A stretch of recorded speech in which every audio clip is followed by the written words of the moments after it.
Grabe, ang sakit pala sa pakiramdam, no? Na bilang isang anak ng farmer, dyan kasi kami nabuhay. Yung mama at papa ko, dyan kami binuhay. Dyan kami kung paano kami matuto magtrabaho, magtanim, mag-ani. Dyan halos lahat kami lumaki sa palayan. Farmer po kaming lahat. Ate, kuya ko, asawa ko, farmer. Ang sakit lang naman pakinggan or isipin na parang binubutas yung puso ko.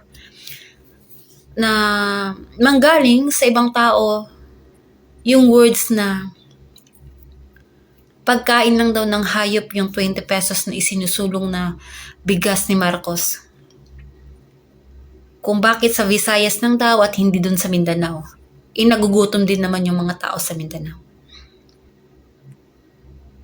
Ganun na ba insultuhin ni Inday Fiona nyo yung mga local farmers dito sa Pilipinas? Bakit sa tingin nyo ba, anong klaseng pagtanim ba ng mga farmers yung bigas na yan? Sabihin na para lang daw yan sa hayop. Grabe naman po kayo mag-insulto. Imbis yung mga taong mahihirap na hindi kayang bumili ng mamahaling bigas at yung kaya lang bilhin ni yung 20 pesos lang, ipinagpamukha nyo pa na parang hayop. Diba? Anong tingin nyo sa mga taong mahihirap tulad namin? Hayop? Hindi po ganun yun.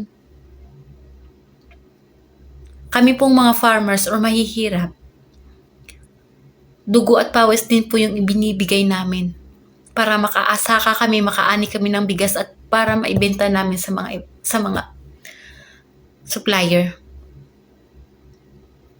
At para na din hindi magutom yung mga Pilipino dito sa bansa natin.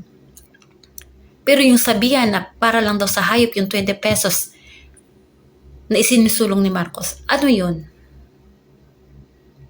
Kayo, ano kayo kung hindi kayo ganun? Tama ba yun na sabihan na para lang daw sa hayop? So, anong ibig sabihin nun?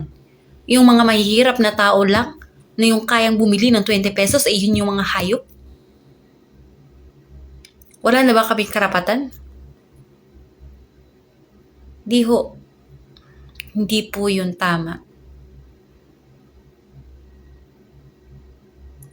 Nung hindi pa dumating ang 20 pesos na bigas na yan, grabe kayo kung makapag ano. Nasana yung 20 kilos na bigas na pinangako. Ngayon nandito na. Nagrireklamo pa kayo sa buhay. Ganyan talaga yung mga taong hindi nakadanas sa hirap at nakadanas ng simpleng buhay at tumira sa probinsya. Yan kasi, feeling mayaman na. Sa syudad, tumira. Pero kami, batak po kami sa trabaho. Yung mga palay na inaani namin dyan, dugo at pawis po yan. Nandyan po yung puso namin dahil dyan po kami nabuhay. Dyan po kami binuhay ng aming pamilya, ng aking parents.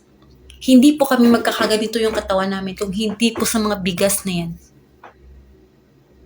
Kaya naman sana po, intindihin nyo din yung mga sinasabi nyo at kung anong sinasabi ni Inday Fiona nyo. Na kung insultuhin ang mga local farmers dito sa Pilipinas, akala mo perpekto. Hindi po kami hayop. Hindi po para sa hayop yung 20 kilos na bigas na yan. Ang 20 kilos na bigas na yan po ay para yan sa mga Pilipino na gugutom o kayang bumili lamang ng 20 kilos na bigas. Sana po matuto din kayo na hindi lahat ng mga mahihirap na ay hayop.